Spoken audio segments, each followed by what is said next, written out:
Hello, my name's Kelly Jones, and this is my presentation on controlled vocabulary for this week's class. I apologize about the technical issues on that stormy night. Since we don't have an opportunity to do Q&A or to really chat about this at all together, if you have a question or a comment, feel free to email those to me at kajohn23@uncg.edu.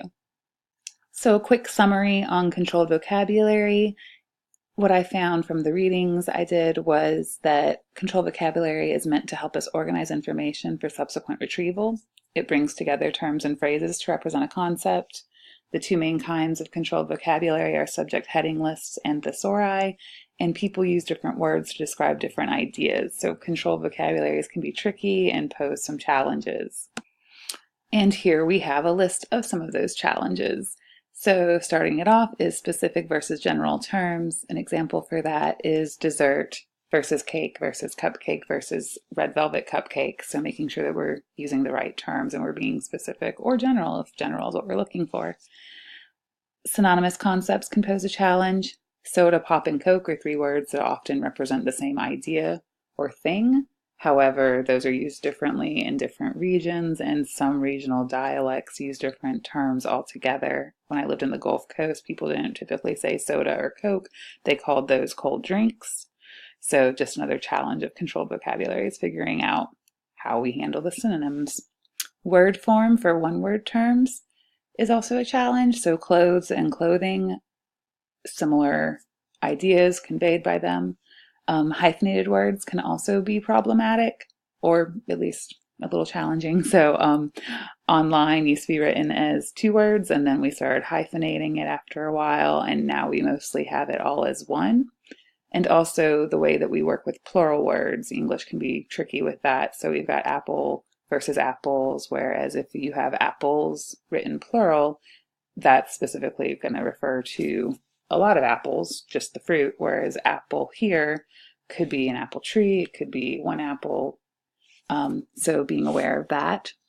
Sequence and form for multi-word phrases is another challenge. So should we write physical education out in this order right here, or education, comma, physical? Popular versus technical terms. The creator decides which will be used, considering the audience need and use. Abbreviations and acronyms is another challenge, and those are also dependent on the intended user, but typically abbreviations and acronyms are spelled out. Exceptions do exist. AIDS is a common exception. We typically don't write out the autoimmune deficiency. We just will look for and refer to it as AIDS. And then finally, a challenge is homographs and homophones. So homographs are words that look the same but have different meanings, whereas homophones are words that sound the same but are spelled differently. So going up to homographs, an example of that is bat. So it could be a baseball bat, or it could be the mammal or the Halloween winged thingy vampire. We also have an example here of bass, the fish, or bass, the instrument. So those would give very different searches there. We wouldn't be trying to play a bass, we wouldn't be trying to catch a bass. So that word there, I imagine, could be kind of tricky when searching. One way of dealing with homographs is to use qualifiers. So an example here is pool. If you're looking for information on the game, you would follow up your search term with game here in the parentheses. And then we have homophones. So the words that sound the same but are spelled differently. Example of that is foul, like the animal, or foul, like it smells foul in here, or that was a foul call, foul ball. Not much concern in the past for this, but as AI is reading more, it's become something to think about when dealing with controlled vocabularies, is how to handle homophones. So here are some general principles for creating controlled vocabulary. We want to consider specificity, the level of subject analysis that's being addressed by a controlled vocabulary term.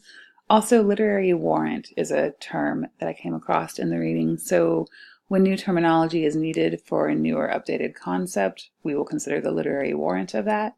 And then also direct entry, a new entry for a concept rather than treating it as part of a larger concept. So an example of that is the LCSH prefers railroad station over railroads-stations. Some more general principles for applying controlled vocabulary terms include the specific entry. The concept should be assigned the most specific term as possible. So an example of that would be musicians, not performing artists, or more specifically, we would use guitarist or a flutist or whatever specific sort of musician you're using. So we want to just go for specificity when possible. And then the number of terms assigned is another general principle. So there's no limit on this, and it should reflect the analysis or the idea. It should reflect what the needs are of that concept or idea we're trying to represent. And then for a concept that's not in controlled vocabulary, what to do on that is that we, as users of controlled vocabulary, creators of it, would temporarily represent it by a more general concept, and we would propose an addition to make in the future. So different types of controlled vocabulary. As I stated earlier, there are subject heading lists, which are created mostly in communities of librarians, and they attempt to provide subject access to information packages by using consistent terminology that's controlled and predictable.